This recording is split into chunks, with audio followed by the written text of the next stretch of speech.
भोजपुरी गायक और अभिनेता पवन सिंह ने पश्चिमी बंगाल की आसनसोल लोकसभा सीट से भारतीय जनता पार्टी के उम्मीदवार के तौर पर चुनाव लड़ने से रविवार को मना कर दिया। बीजेपी ने एक दिन पहले शनिवार को पवन सिंह को इस सीट से उम्मीदवार घोषित किया था। वर्तमान में इस निर्वाचन क्षेत्र का लोकसभा में प्रतिनिधित्व तृणमूल कांग्रेस के शत्रुघ्न सिन्हा कर रहे हैं। पवन सिंह के चुनाव मैदान छोड़ने के फैसले पर शत्रुघ्न सिन्हा ने प्रतिक्रिया दी। इसके साथ ही उन्होंने प्रधानमंत्री नरेंद्र मोदी पर जोरदार बौखलाहट दिखाई है। शत्रुघ्न सिन्हा ने इस घटनाक्रम को बीजेपी का आंतरिक मामला करार दिया। उन्होंने कहा कि मैं उन्हें पवन सिंह को व्यक्तिगत रूप से बहुत अच्छी तरह से नहीं जानता, लेकिन सुना है वह एक गायक है, एक कलाकार है और मेरे कुछ परिचित उन्हें जानते हैं। सिन्हा अपने समर्थकों के बीच बिहारी बाबू के नाम से जाने जाते हैं। उन्होंने 2021 में बाबुल सुप्रियो के इस्तीफे के बाद टीएमसी के टिकट पर आसनसोल लोकसभा उपचुनाव में जीत हासिल की। सिन्हा ने दावा किया कि वे आगामी चुनावों में बीजेपी के किसी भी उम्मीदवार के खिलाफ 4 लाख से अधिक मतों के अंतर से जीत हासिल करेंगे। उन्होंने यह दावा राज्य के कानून मंत्री और आसनसोल के वरिष्ठ टीएमसी नेता मलाई घटक की उपस्थिति में किया, जिन्होंने सहमति जताई। पीएम मोदी पर हमला करते हुए शत्रुघ्न सिन्हा ने कहा, हम माननीय प्रधानमंत्री की तरह नहीं हैं जो मरीज देखकर पुड़ियां बदलते हैं। हम वो वादे रखते हैं जो जनता जनार्दन के सामने आ चुका है और जो जनता के लिए है। वहीं आसनसोल लोकसभा सीट से पवन सिंह की जगह भोजपुरी एक्ट्रेस अक्षरा सिंह को मैदान में उतारने की चर्चाएं तेज हो चली हैं। इस बीच एक्ट्रेस बागेश्वर धाम पहुंची, उनसे लोकसभा चुनाव लड़ने को लेकर सवाल किया गया। इस पर उनका क्या रिएक्शन रहा, उसके बारे में भी आपको बता देता हूं। पश्चिमी बंगाल की आसनसोल सीट सुर्खियों में है। दरअसल बीजेपी ने आसनसोल से भोजपुरी एक्टर पवन सिंह को टिकट दिया, लेकिन पवन सिंह ने आसनसोल से चुनाव लड़ने से इनकार कर दिया। अब बीजेपी इस सीट से नया प्रत्याशी घोषित करेगी। कई उम्मीदवारों के नाम सामने आ रहे हैं, जिनमें भोजपुरी एक्ट्रेस अक्षरा सिंह का नाम भी शामिल है। सोशल मीडिया पर शत्रुघ्न सिन्हा के खिलाफ आसनसोल सीट से चुनाव लड़ने की चर्चाओं के बीच भोजपुरी एक्ट्रेस अक्षरा सिंह लोकसभा चुनाव लड़ने की अटकलों के बीच बागेश्वर धाम पहुंची।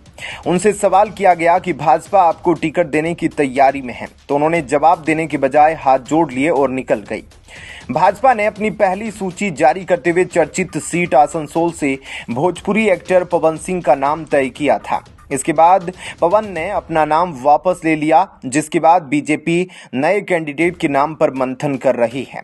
नए कैंडिडेट के रूप में अक्षरा सिंह के नाम की चर्चाएं तेज हो चली हैं।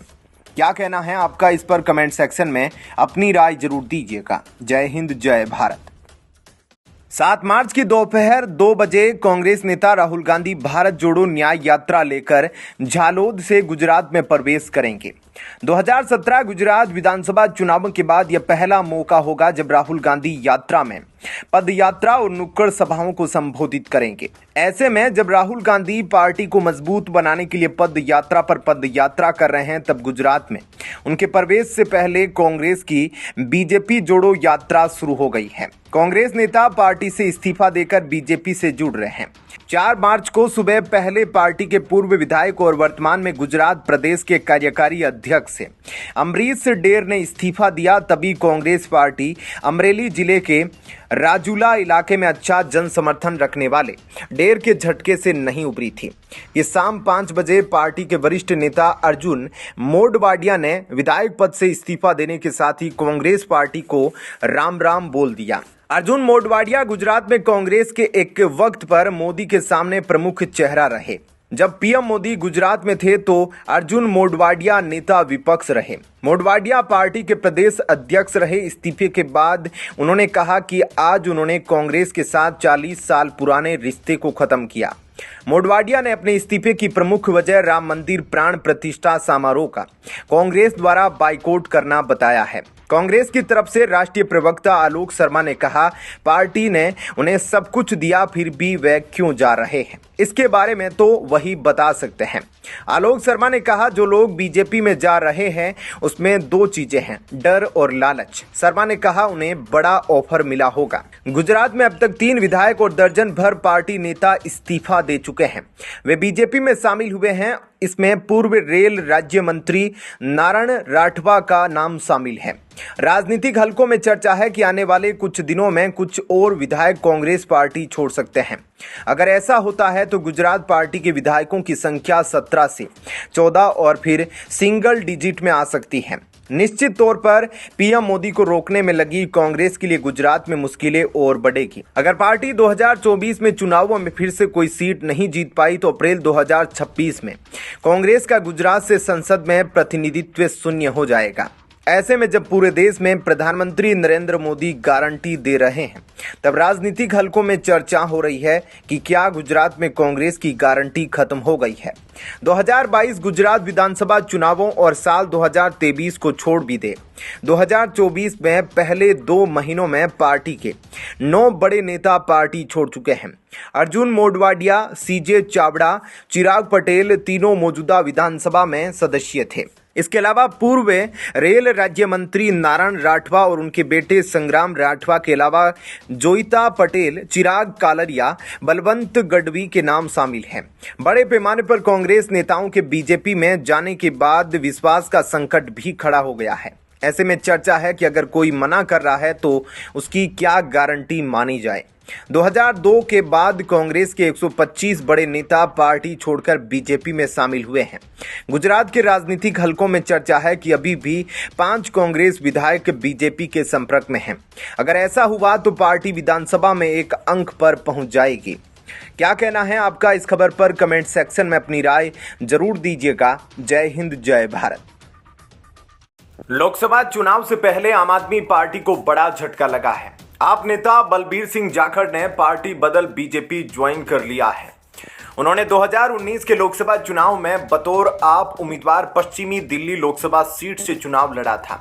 बलबीर जाखड़ दिल्ली में सीनियर एडवोकेट है। दिल्ली के सभी जिला न्यायालयों, बार एसोसिएशनों की समन्वय समितियों के पूर्व चेयरमैन भी रहे हैं।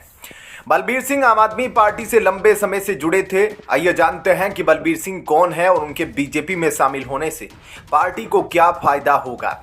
पश्चिमी दिल्ली से उन्होंने 2019 के लोकसभा चुनाव में ताल ठोकी थी, लेकिन उन्हें हार का सामना करना पड़ा था। हालांकि उन्हें अच्छे खासे वोट मिले थे। तीसरे स्थान पर रहे बलबीर जाखड़ को 2,51,873 वोट मिले थे। उन्होंने दूसरे स्थान पर रहे कांग्रेस के महाबल मिश्रा को कड़ी टक्कर दी थी। महाबल को 2,87,162 वोट मिले थे, जबकि प्रवेश वर्मा को 8,65,648 वोट मिले थे, जो जीत को सुनिश्चित करने वाले थे। हालांकि इस बार प्रवेश वर्मा का टिकट भी काट दिया गया है। 2 बार के सांसद और पूर्व सीएम साहिब सिंह वर्मा के बेटे परवेज सिंह वर्मा की जगह कमलजीत सहरावत को मैदान में उतारा गया है। बलबीर जाखड़ के बीजेपी में शामिल होने से निश्चित तौर पर पार्टी को मजबूती मिलेगी। पश्चिमी दिल्ली के तहत तिलक नगर, विकासपुरी और राजौरी गार्डन जैसे इलाके आते हैं, जहां पंजाबी और जाट मतदाताओं की अच्छी खासी संख्या है। उत्तम नगर, नजफगढ़ और विकासपुरी का क्षेत्र भी गांव बहुल्य है। ऐसे में बलबीर सिंह जाखड़ के बीजेपी में शामिल होने से जाट वोटों को साधने में मदद मिलेगी। बलबीर सिंह के लाखों वोटरों पर बीजेपी की पैनी नजर होगी। आपको बता दें कि बलबीर सिंह जाखड़ के बेटे उदय जाखड़ ने 2019 में पिता और आप पर गंभीर आरोप लगाए थे। उन्होंने कहा था कि बलबीर सिंह जाखड़ ने लोकसभा टिकट के लिए आपके राष्ट्रीय संयोजक अरविंद केजरीवाल और राजनीतिक मामलों की समिति के सदस्य गोपाल राय को 6 करोड़ रुपए दिए थे। आपने 2014 और 2019 के लोकसभा चुनाव में दिल्ली की सभी 7 सीटों पर उम्मीदवार उतारकर बीजेपी और कांग्रेस को चुनौती दी थी। दोनों चुनाव में आपके एक भी उम्मीदवार ने जीत हासिल नहीं की थी। पिछले दोनों लोकसभा चुनाव में बीजेपी ने 7 सीटों पर परचम लहराया था। इस बार आपने विपक्षी गठबंधन इंडी अलायंस के तहत कांग्रेस के साथ हाथ मिला लिया है। 4 सीट नई दिल्ली, दक्षिणी दिल्ली, पूर्वी दिल्ली, पश्चिमी दिल्ली पर आप और 3 सीट चांदनी चौक, उत्तर पूर्वी दिल्ली और उत्तर पश्चिमी दिल्ली पर कांग्रेस लड़ेगी। बता दें कि लोकसभा चुनाव नजदीक है। सभी पार्टियां चुनाव तैयारी में जुटी हैं। वहीं दल बदल का भी सिलसिला जारी है। बीजेपी में लगातार दूसरे दलों के नेता शामिल हो रहे हैं। बीजेपी के नेतृत्व वाले एनडीए को भरोसा है कि वो इस बार 400 सीटों के साथ जीत की हैट्रिक लगाएगी। वहीं विपक्षी गठबंधन इंडिया बिखराव के बाद फिर से एकजुट होने की जद्दोजहद में लगा है। देश में कुल 543 लोकसभा सीटों पर चुनाव होगा। ऐसे में क्या कहना है आपका? कमेंट सेक्शन में अपनी राय जरूर दीजिएगा। जय हिंद, जय भारत। बीजेपी ने शनिवार को आगामी लोकसभा चुनाव के लिए 195 उम्मीदवारों के नामों के साथ अपनी पहली सूची जारी कर दी। इस लिस्ट में 34 मौजूदा सांसदों के टिकट कटे हैं। इनकी जगह नए उम्मीदवारों को मौका दिया गया है।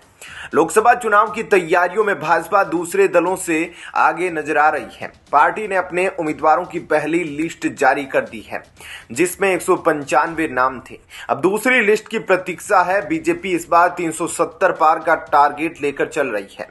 संकेत है कि भाजपा की दूसरी लिस्ट चौंकाने वाली हो सकती है। इसमें कई सांसदों के टिकट कट सकते हैं। साथ ही पार्टी कहीं कहीं विपक्षी दलों द्वारा प्रत्याशियों की घोषणा का इंतजार कर रही है। खबर है कि भाजपा की दूसरी और तीसरी सूची में तुलनात्मक रूप से कई बदले चेहरे दिखाई दे सकते हैं।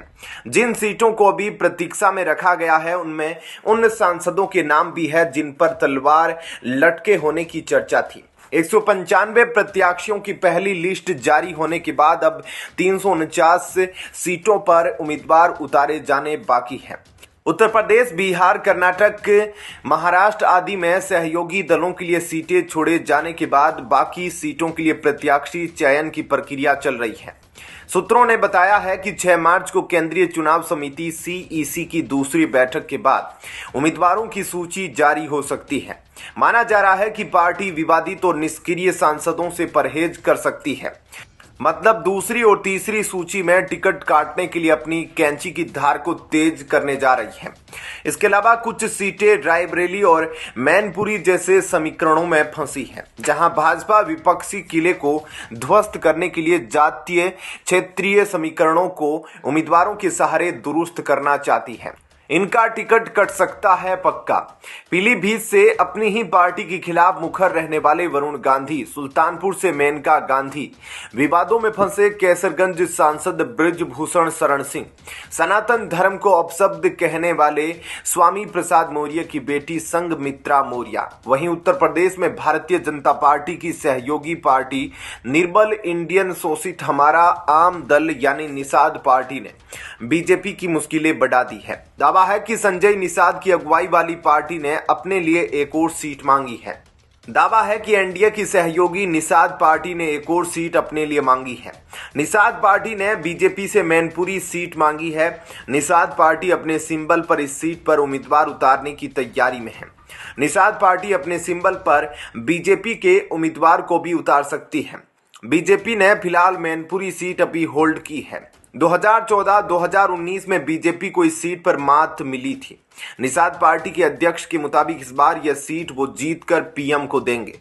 वहीं समाजवादी पार्टी ने भी 31 सीटों पर प्रत्याशियों का ऐलान कर दिया है। हालांकि वाराणसी सीट कांग्रेस के खाते में जाने के बाद अब अलायंस का प्रत्याशी कौन होगा, इसका फैसला अभी बाकी है।